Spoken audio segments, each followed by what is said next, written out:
असं प्रत्युत्तर सुनील तटकरे यांनी रोहित पवार यांना दिलं आहे।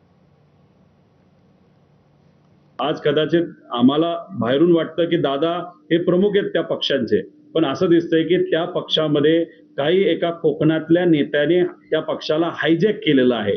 ज्या नेत्याने हा पक्ष वेगळा केला, साहेबांची साथ सोडली, आमदारांना निवडून आणलं, त्याच नेत्याला त्यांच्याच पक्षामध्ये जर वेगळं केलं जात असेल तर याच्यावरून समजून घ्या की भाजपचा व्हायरस हा आधी आमच्या पक्षाला लागला, त्यातून आमचा एक पक्ष तोडला, आता अजितदादांचाच पक्ष आणि एकनाथ शिंदे साहेबांचा पक्ष हा भाजपचा व्हायरस आज तिथं तोडतोय, हे स्पष्टपणे आपल्या सर्वांना त्या ठिकाणी दिसतंय।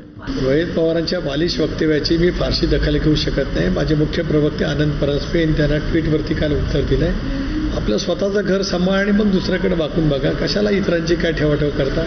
आम्ही आज 41 जागांच्या वरती निवडून आलेलो आहोत, सक्षमपणाने आहोत। तुम्ही तुमचं पहिलं बघा आणि मग इतरांच्या वरती बोलत राहा। आपलं घर पेटलेलं आहे का शांत आहे, राजकीय मी पक्ष म्हणतो त्याची पहिल्यांदा आज अवस्था बघा, त्याच्यामध्ये अंतर्गत काय कुरबुरी चाललाय ते बघा आणि मग इतर राजकीय पक्षाच्या बाबतीमध्ये तुम्हाला वक्तव्य करण्याचा अधिकार येईल। अजून तुम्ही खूप बालिश आहात। पुढची बातमी बघूया। ठाणे शहर